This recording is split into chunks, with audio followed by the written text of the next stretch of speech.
तो जोशीमठ मामले को लेकर सीएम धामी के सचिव आर मीनाक्षी सुंदरम का बयान सामने आया है। उनका कहना है कि मुआवजे के लिए एडवांस में 1 लाख रुपए, प्रभावितों को 50,000 शिफ्टिंग के लिए दिए जाएंगे और मूल्यांकन के बाद पूरा मुआवजा दिया जाएगा। अंतिम मुआवजे पर बाद में फैसला होगा और बद्रीनाथ की तर्ज पर मुआवजा नहीं दिया जा सकता है, ये साफ तौर पर कह दिया गया है। जिस तरीके से लगातार प्रदर्शन देखने को मिल रहा है जोशीमठ के लोगों का, जिनका ये कहना था कि सरकार की तरफ से जो इंतजाम है वो नाकाफी है और मुआवजे की मांग भी उनकी तरफ से की जा रही थी। अब सरकार की तरफ से ये फैसला लिया गया है कि 1.5 लाख रुपए जो प्रभावित है उन्हें दिया जाएगा, जिसमें 50,000 रुपए जो है वो शिफ्टिंग के लिए सबसे पहले दिया जाएगा और उसके बाद धीरे धीरे करके जो राशि है वो प्रभावितों को दी जाएगी। जोशीमठ में एक तरफ जहां पर जो लोग हैं उनको स्थानांतरित किया जा रहा है, जो खतरे की जद में है, और सरकार राहत और बचाव का काम चला रही है। और राहत का काम कैसे चल रहा है इसकी मॉनिटरिंग मुख्यमंत्री के सचिव मीनाक्षी सुंदरम जी कर रहे हैं। वरिष्ठ IAS अधिकारी भी हैं। मीनाक्षी जी, आपका स्वागत है एबीपी गंगा में।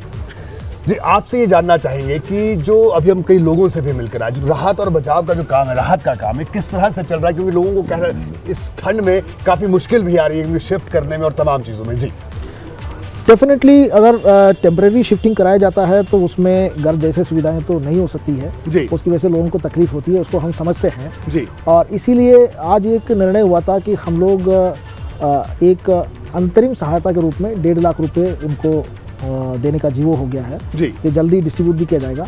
उससे लोग अपने मन से अगर अपने रिश्तेदार के यहाँ जाना चाहते हैं या कोई किराए के मकान में रहना चाहते हैं तो उनके पास पर्याप्त धनराशि अवेलेबल है जी। यानी 1.5 लाख रुपए सरकार हर परिवार को देगी।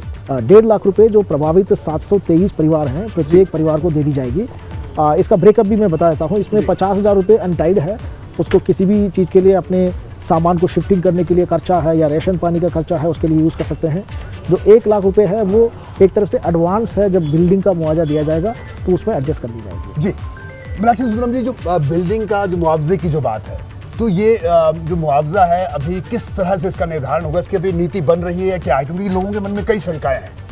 आज हमने स्टेक होल्डर्स के साथ जो डिस्कशन हुआ था उसमें क्लैरिफाई कर दिया था कि जो मुआवजा का पैटर्न होगा वो उत्तरकाशी के वरुणावत लैंडस्लाइड पैकेज जो दिए गए थे उसके अनुसार होगा जी। और वहाँ पर मार्केट रेट में कॉम्पनसेशन दिए गए थे, तो यहाँ पर भी वही यार्डस्टिक अपनाई जाएगी। और जो कई होटल मालिक हैं, जो 2 होटल का विवाद भी चल रहा है, तो उनसे बातचीत हुई आपकी? तो क्या कुछ कहना उनका? दोनों होटल वालों से हमने अनुरोध किया था कि सरकार को इसमें सहयोग करें। सरकार के ऐसे कोई इंटेंशन नहीं है उनके प्रॉपर्टी को डिस्ट्रॉय करने का, लेकिन वो प्रॉपर्टी ऑलरेडी जो है इतना डैमेज हो चुका है, वो अपने आप में तो गिरेगा ही। अगर हम डिसमेंटलिंग नहीं करते हैं, सेफ डिसमेंटलिंग नहीं करते हैं, तो अपने आप में गिरेगा। उसके बाद उसके अगल बगल के जो स्ट्रक्चर्स हैं उसमें काफ़ी डैमेज पहुँचाएगा जी। और ये दोनों मैसिव स्ट्रक्चर हैं, तो उनसे अनुरोध किया गया था कि इसमें कोऑपरेट करें और उनको पीपल कोठी में भूमि की इच्छा थी, पीपल कोठी में हमें मिल जाए होटल बनाने के लिए, वो हम तैयार हैं उसके लिए जी। तो ये भी क्लैरिफाई किया था।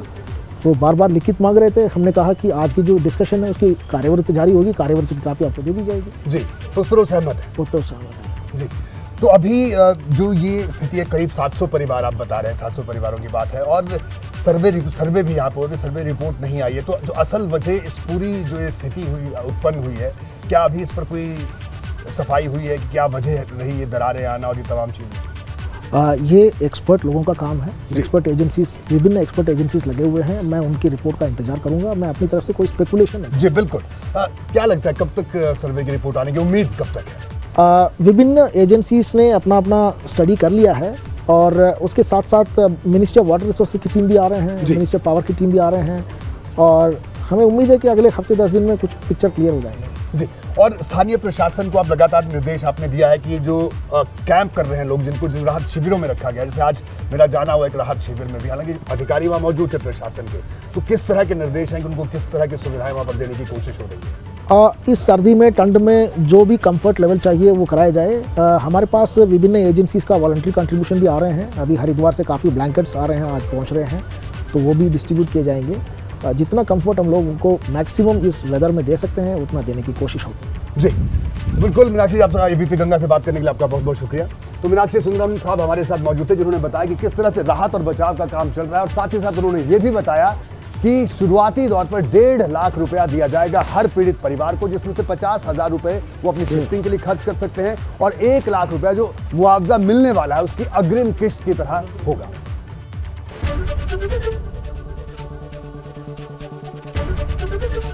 एबीपी गंगा, खबर आपकी, जुबान आपकी।